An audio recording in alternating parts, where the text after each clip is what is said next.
નમસ્કાર દર્શક મિત્રો, હું પલ્લવી શેઠ ન્યૂઝ ઓફ કચ્છમાં આપનું સ્વાગત કરું છું। આજે 19 મે, ચાલો જોઈએ આજના સમાચાર।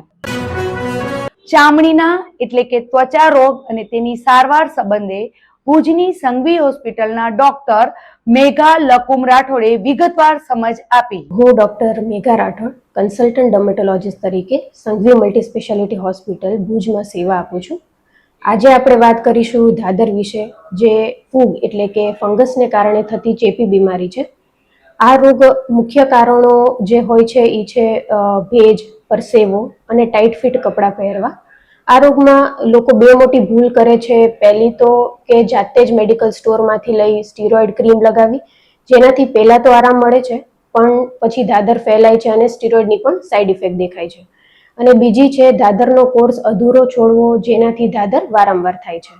આ રોગમાં અટકાવવા માટે અમુક કાળજીઓ રાખવી, જેમ કે પોતાના કપડાં અલગથી ગરમ પાણીમાં ધોઈ તડકે સૂકવી, ઊંધા ઇસ્ત્રી કરીને પહેરવા, નાવાનો ટુવાલ, સાબુ, રૂમાલ બધી વસ્તુ અલગ રાખવી, કોટનના ખુલતા કપડાં પહેરવા અને યોગ્ય સારવાર માટે ડર્મેટોલોજીસ્ટનો સંપર્ક અગત્યથી કરવો। Thank you. સ્ટીરોઇડ કોઈ વખત દાદર માટે ટ્રીટમેન્ટ રહી જ નથી। સ્ટીરોઇડ કોઈ દિવસ દાદર માટે કોઈ ડર્મેટોલોજીસ્ટ આપે જ નહીં। એની માટે એન્ટીફંગલ દવાઓ, ઓરલ અને લગાવવાની દવાઓ પણ આવે છે। સ્ટીરોઇડ જે છે એ over the counter patient medical સ્ટોરમાંથી જાતે અથવા જે એમડી જે ડિગ્રીવાળા જે ડર્મેટોલોજીસ્ટ કહીએ એના સિવાય જે બીજા લોકો પાસેથી લેતા હોય છે, એના કારણે આ વસ્તુ જોવા મળી છે। બાકી સ્ટીરોઇડ દાદર માટે દેવાતી જ નથી। આમાં બંને વસ્તુ કરવી પડે। ઓરલ દવા પણ હોય છે, એટલે કે ગોળી પણ હોય છે અને લગાવવાની ટ્યુબ પણ હોય છે। આનો એક વ્યવસ્થિત કોર્સ કરવો પડે છે, જેમ કે 1.5 મહિનાથી 2 મહિના। એટલે વચ્ચે કોર્સ અધૂરો છોડવાના કારણે આ વસ્તુ વારંવાર જોવા મળતી હોય છે।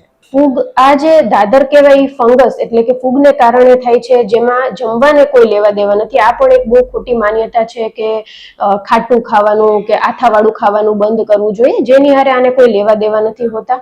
કદાચ અમુક લોકોને એલર્જી હોય, એના કારણે ખંજવાળ વધે તો એ વસ્તુ અવોઇડ કરવી એ ચાલે, પણ બાકી દાદરને અને જમવાને કોઈ લેવા દેવા નથી હોતા। આની માટે કોઈ મેડિકલ રિપોર્ટની જરૂર નથી હોતી। આ ચામડીની જે તકલીફ છે એ આપણને દેખાતા જ ખ્યાલ આવે છે।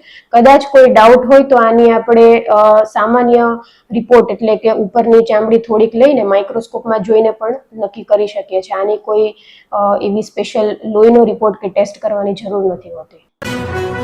દર્શક મિત્રો, આ હતા આજના સમાચાર। આવતીકાલે ફરીથી મળીશું। ત્યાં સુધી મને રજા આપશો। નમસ્કાર।